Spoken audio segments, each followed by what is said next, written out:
MTV news Kannada ವಾಹಿನಿಗೆ ಸ್ವಾಗತ.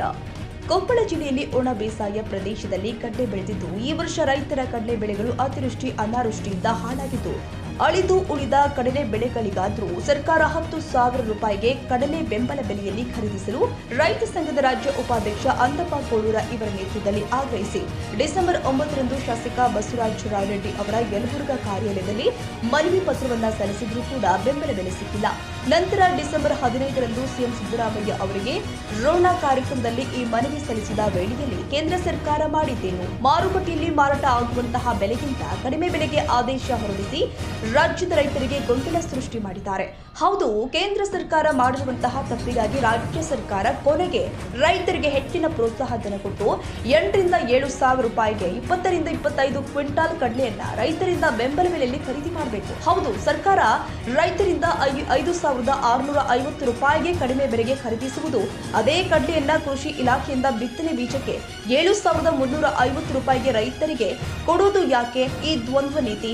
ಕೊನೆಗೆ ರೈತರು ಕೃಷಿ ಇಲಾಖೆಯಿಂದಂತಹ ಖರೀದಿಸಿದ ತಂದ ಬೆಂಬಲ ಬೆಲೆಯಲ್ಲಿ ಆದರೂ ರೈತರ ಕಡಲೆಕಾಳನ್ನ ಖರೀದಿಸಿದಿರಿ. ಇನ್ನಾದರೂ ನಿಮ್ಮ ಸರ್ಕಾರಕ್ಕೆ ನಾಚಿಕೆ ಬರಲಿ ಎಂದು ರೈತ ಸಂಘದ ರಾಜ್ಯ ಉಪಾಧ್ಯಕ್ಷ ಅಂದಪ್ಪ ರುದ್ರಪ್ಪ ಕೋಳೂರ ಇವರ ನೇತೃತ್ವದಲ್ಲಿ 3 ತಿಂಗಳಲ್ಲಿ 4ನೇ ಬಾರಿ ಆಗ್ರಹಿಸಿ ಕುಕನೂರ ಗ್ರೇಡ್ 2 ತಹಸೀಲ್ದಾರ್ ಆದ ಪ್ರಾಣೇಶ್ ಕುಲಕರ್ಣಿ ಇವರ ಮೂಲಕ ಸಿಎಂ ಸಿದ್ದರಾಮಯ್ಯ ಅವರಿಗೆ ರೈತ ಸಂಘದ ಕಾರ್ಯಕರ್ತರಿಂದ ತಹಸೀಲ್ದಾರ್ ಕಚೇರಿಗೆ ಮನವಿ ಸಲ್ಲಿಸಿದರು. ಮನವಿ ಪತ್ರ ಸ್ವೀಕರಿಸಿ ಗ್ರೇಡ್ 2 ತಹಸೀಲ್ದಾರ್ ಪ್ರಾಣೇಶ್ ಕುಲಕರ್ಣಿ ಅವರು ಈ ಮನವಿ ಪತ್ರವನ್ನು ಮಾನ್ಯ ಜಿಲ್ಲಾಧಿಕಾರಿಗಳ ಮುಖಾಂತರ ಸಿಎಂ ಸಿದ್ದರಾಮಯ್ಯ ಅವರಿಗೆ ಕಳಿಸಿಕೊಡುವುದಾಗಿ ಗ್ರೇಡ್ 2 ತಹಸೀಲ್ದಾರ್ ಅವರು ಆಗಿರುವಂತಹ ಪ್ರಾಣೇಶ್ ಕುಲಕರ್ಣಿ ಅವರು ಭರವಸೆ ಕೊಟ್ಟಿದ್ದಾರೆ. ಡಿಸೆಂಬರ್ 9ನೇ ತಾರೀಕಿಗೆ ರಾಯರೆಡ್ಡಿ ಸಾಹೇಬ್ರಿಗೆ ನಾವು ಮನವಿ ಸಲ್ಲಿಸಿದ್ವಿ. 10,000 ರೂಪಾಯಿ ಕೊಟ್ಟು ಕ್ವಿಂಟಲ್ ಕಡಲೆ ಕೇಂದ್ರ ತೆರೀರಿ ಅಂತೇಳಿ.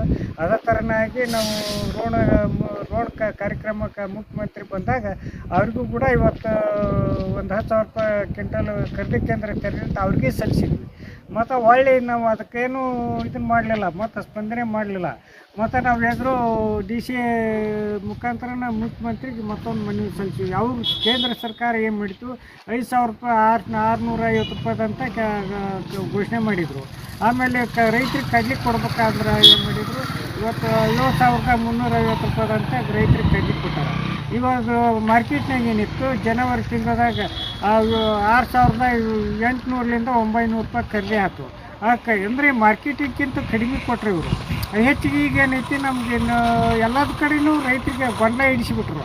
ಈಗ ಹೆಚ್ಚುವರಿ ಆದ್ರೆ ನಮ್ಗೇನು ತೊಗೋಬೇಕಂದ್ರೆ ಸರ್ಕಾರ 7,000ರಿಂದ 8,000 ರೂಪಾಯಿದಂತ ಇವತ್ತು ಪ್ರಸ್ತಾವ ಧನ ಕೊಟ್ಟು, ತೊಗರಿ ಹೆಂಗೆ 5,600 ಪ್ರಸ್ತಾವ ಧನ ಕೊಟ್ಟು 8,000 ರೂಪಾಯಿ ಸುದ್ದು ಮಾಡಿದ್ರು. ಅದೇ ಥರನಾಗಿ ನಮ್ಗೆ ಕಡ್ಲಿದು 8,000 ರೂಪಾಯಿ ಸುದ್ದು ಮಾಡ್ಬೇಕು. ಇಲ್ಲ 7,500 ರೂಪಾಯಿ ಅಂತಗಾರ ಮಾಡಿ ರೈತರು ಕಡ್ಲಿನ ಶೀಘ್ರದಲ್ಲೇ ತೆರಿಬೇಕು. ಇನ್ನು 2-3 ದಿನದ ತೆರಿಬೇಕು. ಇಲ್ಲ ಮನೆಯಾಗ ರೈತರು ಕಡ್ಲೆ ಹಚ್ಕೊಂಡು ಕುಂತ್ಕೊಂಡ್ರೆ ಶೀಘ್ರದಲ್ಲಿ ತೆರಿಬೇಕಂತಂದು ನಾವು ಇವತ್ತು ತಹಸೀಲ್ದಾರ್ ಮೂಲಕ ನಾವು ಮಾನ್ಯ ಮುಖ್ಯಮಂತ್ರಿಗೆ ಮತ್ತೊಂದು ಸಲ 4ನೇ ಬಾರಿ ನಾವು ಮನವಿ ಸಲ್ಲಿಸಕತ್ತೀವಿ. ಆ ಮನೆಗೆ ಸ್ಪಂದನೆ ಕೊಟ್ಟು ಶೀಘ್ರದಲ್ಲಿ ಖರೀದಿ ಕೇಂದ್ರ ತೆರಿಬೇಕಂದು.